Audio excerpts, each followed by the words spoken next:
नवरात्रि में जो 9 दिन बड़े बड़े योगी अपने साधन को मजबूत करते हैं, ये 9 दिन आप जो भी सिद्ध करेंगे, जो भी जप तप पूजा करेंगे वह सिद्ध होगी। इसलिए 9वीं सिद्धिदात्री चा, इसलिए 9वें दिन को क्या बोलते हैं? सिद्धिदात्री, मतलब हर कार्य की सिद्धि देने वाली। प्रथमम शैलपुत्री हैं तो दूसरी 9वीं सिद्धिदात्री, सिद्धि की प्राप्ति। इसलिए अपनी मां की सेवा कीजिए, अपनी कर्तव्यों को, अपनी जिम्मेदारियों को पूरा कीजिए।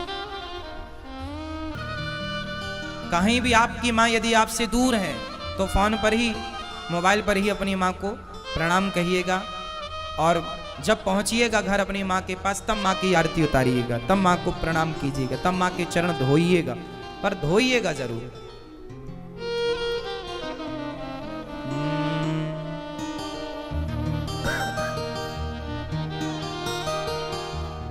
इसलिए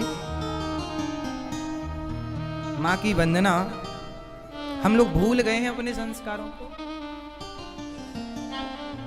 कुछ याद नहीं है अब हम लोगों को। इसलिए कौन कौन मेरी बात से सहमत हैं कि आज से हम अपनी मां को आरती उतारेंगे, उनको माला पहनाएंगे, उनकी सेवा करेंगे, उनको खुश रखेंगे? करेंगे ना? माँ बाप की पूजा ही कर लो साहब, दुर्गा मैया तो बहुत खुश है। दुर्गा माँ उनसे ज्यादा प्रसन्न होती हैं जो अपनी माँ को, अपने पिता को खुश रखते हैं। कोई अपने माँ बाप को छोड़ करके, अपमानित करके और तीर्थ यात्रा करे और वैष्णव देवी की यात्रा करे और पैदल चढ़ाई चढ़े। आज विडंबना देखिए ना, एक बेटा वैष्णव देवी की यात्रा करने गया। मैंने सुना है वैष्णव देवी की यात्रा बड़ी लंबी है और पैदल चढ़ाई चढ़नी पड़ती है। कई किलोमीटर ऊपर वो पैदल चढ़ करके गया, वहां पहुंच गया माता जी के दरबार में, चरणों में।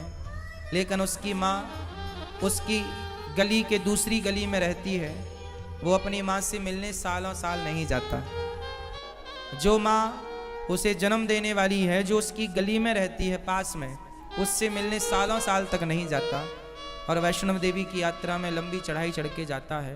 जाना बुरा थोड़ी है, माँ भगवती का दर्शन करना अच्छी बात है। लेकिन एक बात बताओ कि वो जो जगत जननी जगदम्बा बैठी हैं, दुर्गा, वहाँ वैष्णव माता बैठी हैं, क्या वो ये नहीं देख रही हैं कि आप की जन्म देने वाली माँ के साथ आपका व्यवहार क्या है? आपकी रोटी की, आपके समय की उस माँ को कितनी आवश्यकता है? आप उस माँ को कितना समय दे रहे हैं? इसलिए हर घर में एक दुर्गा ऑलरेडी है। इसलिए आज जो माता जी आप लाएंगे उनकी तो पूजा आरती कीजिएगा, पर जो माता जी ने आपको लाया है इस धरती पर, उनकी भी आप पूजा आरती जरूर कीजिएगा। एक माता जी वो हैं जिन्हें आप लोग लाते हैं, और एक माता जी वो हैं जिसने आपको लाई है। तो आप जिसे लाते हैं उनकी तो आप पूजा आरती करते हैं, पर आपको जिस माँ ने लाया है संसार में, आप उससे भूल जाते हैं। क्यों जी, ऐसा हो रहा है? इसलिए आपको हम तो केवल आपके भाई के नाते, आपके दास सेवक के नाते, हम तो हर त्योहार आपको याद दिला देते हैं कि त्योहार आया भैया, इसे ऐसे ऐसे मनाओ, और हम मनाते हैं अपना, वैसे ही आपको समझा देते हैं ऐसे करो, है ना?